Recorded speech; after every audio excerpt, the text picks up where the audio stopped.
দেখুন, গতকাল থেকে যেভাবে গত পরশু থেকে শুরু হয়েছিল, গতকাল লোকসভাতে গায়ের জোরে যেভাবে এই মনরেগার নামটা পরিবর্তন করে, গান্ধীজির নাম পরিবর্তন করে অ্যাকচুয়াল মোদী সরকার কি বার্তা দিতে চাইছে, আমাদের একটাই প্রশ্ন, যদি কাজ করার ইচ্ছা থাকে, মানুষের কাজ করার ইচ্ছা থাকে, তাহলে নাম পরিবর্তন কেন?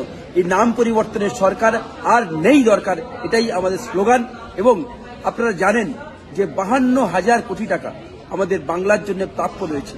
যারা আইন করে, এই পবিত্র সংসদে আইন করেছিল, বলেছিল 14 দিন কাজ করবে, 15 দিনের মধ্যে প্রত্যেকটি পরিবারের প্রত্যেকটি ব্যক্তি যাদের জব কার্ড হোল্ডার যারা কাজ করেছে তাদের অ্যাকাউন্টে সরাসরি টাকা পৌঁছে যাবে।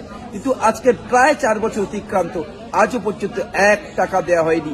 আমাদের প্রিয় সাংসদ নেতা অভিষেক বন্দ্যোপাধ্যায়ের নেতৃত্বে দিল্লিতে যেভাবে আমরা এই এনআরজিএসের জন্য, সাধারণ মানুষের হকের টাকার জন্য আন্দোলন করেছিলাম, সেদিনকে ঘটনা আপনারা সবাই জানেন।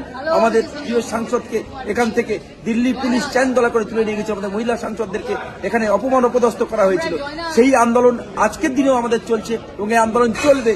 গতকাল রাত 12টা থেকে ধর্না শুরু হয়েছে, 12 ঘন্টার ধর্না, 12টা পর্যন্ত এই ধর্না, সারা রাত আমাদের সাংসদদের এখানে আমরা সবাই বসে রয়েছি। এবং আগামী দিনেও যতক্ষণ না মোদী সরকার, এরা চাই আমাদের এই মহাত্মা গান্ধীর নামটাকে রিটার্ন দেবে, যে হ্যাঁ মহাত্মা গান্ধী ছিল, আছে, থাকবে, জাতির জনক একজনই হয়, তার নাম মহাত্মা গান্ধী, যে উপাধি দিয়েছিল রবীন্দ্রনাথ ঠাকুর। এই মহাত্মা গান্ধীর নামটাকে বাতিল করে আদতে বাঙালির ভাবাবেগকে, বাঙালির আবেগকে এরা ধূলিসাৎ করতে চাইছে, রবীন্দ্রনাথ ঠাকুরকে অপমান করতে চাইছে, বাঙালিকে অপমান করতে চাইছে। এই অপমান আমরা মানব না, মানছি না।